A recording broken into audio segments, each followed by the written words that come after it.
kakasahod mo lang pero after 2 to 3 days, parang wala ka na agad budget? Wala ka namang biniling sobrang mahal pero somehow, ubus na agad ang pera mo.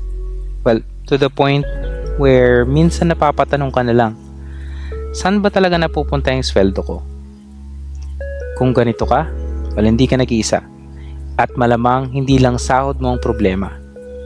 Let's be real. Money is tied to our decisions based on our emotions. Meron tayong gutom, of course, inggit, takot at iba pa. And madalas ay may mga bagay tayong ginagawa na imbis na makabuti ay mas lalo pang nakakasama para sa financial situation natin. Pero may mga habits din tayo na pwede natin baguhin and that would help us get out of paycheck to paycheck life. And yan ang gusto kong i-share sa inyo sa video na to. Let's start with habit number 1. Alamin kung saan napupunta ang pera mo. Be honest. Kung tatanungin kita kung saan napunta ang last sweldo mo, masasagot mo ba lahat ng pinagkakagastusan mo? Kasi kadalasan, hindi naman malaking gastos ang problema, kundi yung maliliit pero paulit-ulit na gastos. Good example, food delivery, biglaang milk tea. Yung mga mura lang naman yan moments. Hanggang sa maubos na ang pera mo nang hindi mo man lang namamalayan. Kaya bago natin baguhin ang kahit ano sa financial situation mo, kailangan muna nating malaman at makita kung saan ba talaga napupunta yung kinikita mo. Try mong itrack ang gastos mo for 7 days.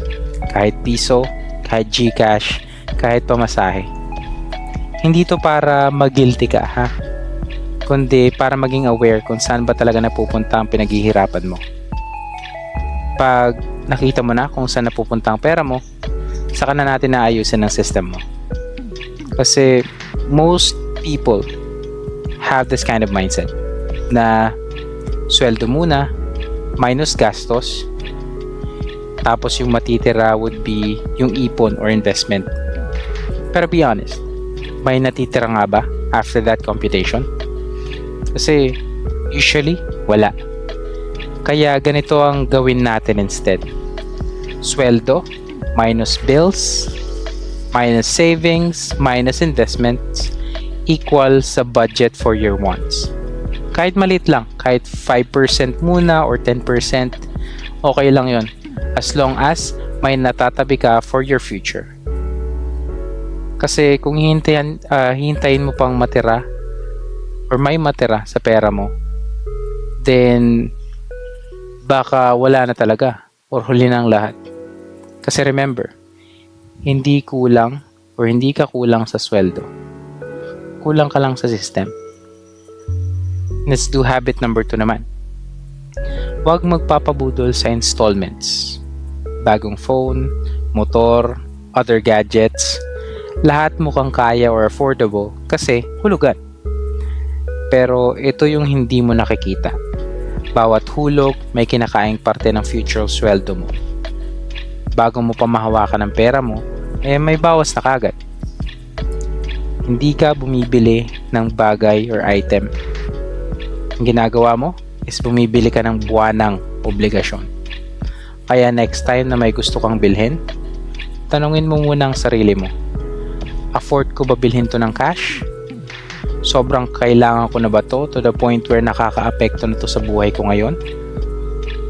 Kasi kung hindi pa, then mag-isip-isip ka muna. Kasi minsan, hindi mo naman talaga kailangan ng bagong gamit. Ang kailangan mo is maayos na diskarte sa pera. Let's go with habit number 3. Mag-ipon at pag-isipan muna ng maigi bago bumili ng kahit ano. Madalas kasi, hindi problema ang paggastos. Ang problema is kung gaano mo kabilis mag-decide na bumili ng isang item or bagay. Stressed ka? Bili ka agad. May sale? Check out. Nakita mo online? Add to cart agad. Pero after ilang araw or after ilang days, nawawala na excitement. And nagkikrave ka na naman ng panibagong bagay na hindi mo naman talaga kailangan. So, next time, na may gusto kang bilhin na hindi naman essential, try mo muna ang 24-hour rule. Antayin mo, pag-isipan mo, pag-ipunan mo muna. Then, balikan mo siya after 1 to 3 days. Kasi kadalasan, pag binalikan mo, hindi mo na siya ganun kagusto. Or na-realize mo na hindi naman pala siya essential. Kagaya ng pagkain, damit, or etc. Kasi, alam naman natin na hindi madali ang sitwasyon ngayon. Lalo na kung maliit ang sweldo mo. May bills, of course, may responsibilities, tumataas ang presyo ng mga bilihin. Gets ko yan.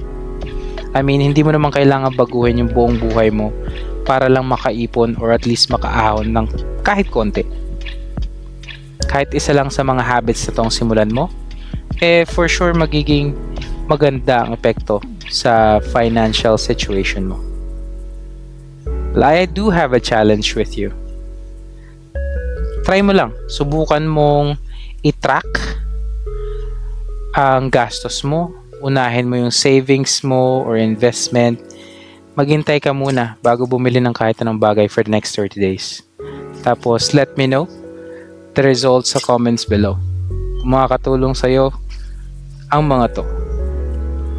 Don't forget to like and subscribe. Again, this is your average Pinoy investor. Ciao, ciao!